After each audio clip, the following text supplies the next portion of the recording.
ನನ್ನ ಜೀವನ ನಾನು ವಿದ್ಯಾರ್ಥಿಗಳ ಜೊತೆ ಇರುವಾಗಲೇ ಕೊನೆಯಾಗಬೇಕು. ಬದುಕಿನ ಯಶಸ್ಸು ಮತ್ತು ಸಂತೋಷದ ಅರಿವಾಗೋದು ಕಷ್ಟಗಳನ್ನು ಅನುಭವಿಸಿದ ಮನುಷ್ಯನಿಗೆ ಮಾತ್ರ ಅಂತ ಡಾಕ್ಟರ್ ಅಬ್ದುಲ್ ಕಲಾಂ ಸಾಹೇಬ್ರು ಹೇಳ್ತಾರೆ. ಒಳ್ಳೆಯ ಜನರು ನಿನಗೆ ಸಂತೋಷವನ್ನು ಕೊಟ್ಟರೆ, ಕೆಟ್ಟ ಜನ ನಿನಗೆ ಅನುಭವವನ್ನು ಕೊಡ್ತಾರೆ ಎಂಬುದನ್ನು ನೀನು ಯಾವಾಗಲೂ ನೆನಪಲ್ಲಿಟ್ಕೋ ಅಂತ ಹೇಳ್ತಾರೆ. ನೀನು ಎಷ್ಟೇ ಕಷ್ಟದಲ್ಲಿದ್ದರೂ ನಿನ್ನನ್ನು ಕೇರೆ ಮಾಡಿದ ಜನ ನಿನ್ನ ಸೋಲನ್ನೇ ಕಾಯ್ತಾ ಇರ್ತಾರೆ. ಅದೇ ನೀನು ಕಷ್ಟಗಳನ್ನು ಮೆಟ್ಟಿ ನಿಂತು ಒಂದು ಸಲ ಗೆದ್ದೆ ಅನ್ಕೋ, ನಿನ್ನ ಮುಖ ನೋಡೋದಕ್ಕೂ ಅವರಿಗೆ ಭಯ ಆಗುತ್ತೆ. ಅಷ್ಟಕ್ಕೂ ಈ ಜನ ನಿನ್ನನ್ನು ಯಾವಾಗಲೂ ಹೀಯಾಳಿಸೋದಕ್ಕೆ ಪ್ರಮುಖವಾಗಿ 3 ಕಾರಣಗಳಿವೆ. ನಿನ್ನ ಥರ ಗೆಲುವಿನ ಮಟ್ಟವನ್ನು ಅವರಿಗೆ ತಲುಪಲು ಸಾಧ್ಯವಾಗದಿದ್ದಾಗ, ನಿನ್ನ ಗೆಲುವನ್ನು ಸಹಿಸಿಕೊಳ್ಳಲಾಗದವರು ನಿರಂತರವಾಗಿ ನಿನ್ನ ಗೆಲುವನ್ನು ಕೂಡ ಅಪಹಾಸ್ಯ ಮಾಡ್ತಾನೆ ಇರ್ತಾರೆ. ಯಾಕೆ ಗೊತ್ತಾ? ಅದು ಅವರಿಂದ ಸಾಧ್ಯ ಇಲ್ಲದಿದ್ದಾಗ ಅವರು ಸಮರ್ಥಿಸಿಕೊಳ್ಳಲು ನಿನ್ನ ಮೇಲೇ ಗೋಬೆ ಕೂರಿಸ್ತಾರೆ. ನಿನ್ನ ತರಹ ಗೆಲ್ಲುವುದಕ್ಕೆ ಅವರಿಗೆ ಆಗದೇ ಇದ್ದಾಗ ಅವರು ನಿನ್ನನ್ನು ದ್ವೇಷಿಸ್ತಾರೆ. ಅದಕ್ಕೆಲ್ಲ ನೀನು ತಲೆ ಕೆಡಿಸ್ಕೋಬಾರ್ದು.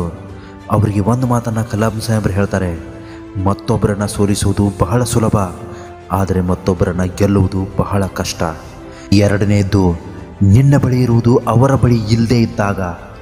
ಯಾವಾಗಲೂ ನೀನು ಗಮನಿಸು, ನಿನ್ನ ಬಳಿ ಯಾವುದಿರುತ್ತೋ ಅದು ಇನ್ನೊಬ್ಬರ ಹತ್ರ ಇಲ್ಲದೇ ಇದ್ದಾಗ ಅವರಿಗೆ ನಿನ್ನ ಬಗ್ಗೆ ಹೊಟ್ಟೆ ಕೆಚ್ಚು ಹುಟ್ಟೋದು ಸಹಜ. ಅವನ ಬಳಿ ಇರೋದು ನನ್ನ ಹತ್ರ ಇಲ್ವಲ್ಲ ಅಂತ ನಿನ್ನನ್ನು ಅವರು ಪ್ರತಿ ಕ್ಷಣನೂ ದೂಷಿಸ್ತಾನೆ ಇರ್ತಾರೆ. ನಿನ್ನ ಬಗ್ಗೆ ಎಲ್ಲ ಕಡೆ ಅಪಪ್ರಚಾರ ಮಾಡ್ತಾನೆ ಹೋಗ್ತಾರೆ ಹೊರತು ಒಬ್ಬರು ಬೆಳೀತಾ ಇದ್ದಾರೆ, ಅವ್ರ ಥರ ನಾನು ಆಗಬೇಕು, ನಾನು ಕೂಡ ಎತ್ತರಕ್ಕೆ ಬೆಳಿಬೇಕು, ನಾನು ಅವರನ್ನು ಮೀರಿಸಬೇಕು ಅನ್ನೋ ಯೋಚನೆ ಯಾರ ಹತ್ರನೂ ಬರಲ್ಲ. ಕಲಾಂ ಸಾಹೇಬ್ರ ಪ್ರಕಾರ 3ನೇ ಕಾರಣ ಯಾವುದು ಗೊತ್ತಾ? ನಿನ್ನ ಲೈಫ್ ಸ್ಟೈಲ್ ಕಾಪಿ ಮಾಡಲು ಹೋಗಿ ಫೇಲ್ ಆದಾಗ. ಕೆಲವರನ್ನು ಯಾವತ್ತೂ ನೀನು ಗಮನಿಸ್ತಾ ಇರು, ನಿನ್ನ ಹಾಗೆ ನಕಲು ಮಾಡಲು ಹೋಗಿ ಇತರರು ಜೀವನದಲ್ಲಿ ಗೆಲ್ಲೋಕ್ಕಾಗದೆ ಸೋತಿರ್ತಾರೆ. ನೀನು ಅತ್ಯಂತ ದೊಡ್ಡ ಮಟ್ಟದಲ್ಲಿ ಕಂಡ ಯಶಸ್ಸು ಅವರಿಗೆ ಕಾಣಕ್ಕಾಗಲ್ಲ. ಯಾಕಂದರೆ ನಿನ್ನ ಪರಿಶ್ರಮನೇ ಬೇರೆ, ಅವರ ಶ್ರಮನೇ ಬೇರೆ. ನಿನ್ನ ಗೆಲುವಿನ ಮಟ್ಟವನ್ನು ಅವರು ತಲುಪೋದಕ್ಕೆ ಆಗಲಿಲ್ಲ ಅಂತ ಅವರು ಸದಾ ನಿನ್ನನ್ನು ದೂಷಿಸ್ತಾನೆ ಇರ್ತಾರೆ. ಆದರೆ ಇದ್ಯಾವ ನ್ಯಾಯ?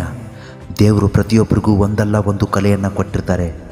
ಅದರ ಮುಖಾಂತರ ನಿನ್ನ ಗುರಿಯನ್ನು ತಲುಪಬೇಕೇ ಹೊರತು ನಕಲು ಮಾಡಿ ಅಲ್ಲ. ಜ್ಞಾನ ಎಂಬುದು ಎಂದಿಗೂ ನಿಂತ ನೀರಾಗಬಾರ್ದು, ಸದಾ ಹೆಚ್ಚುತ್ತಲೇ ಇರಬೇಕು. ದೊಡ್ಡ ಅವಕಾಶಗಳು ಲಭಿಸಿದಾಗ ನಾವು ದೊಡ್ಡ ಸವಾಲುಗಳನ್ನು ಎದುರಿಸಬೇಕಾಗಿರೋದು ಸಹಜ.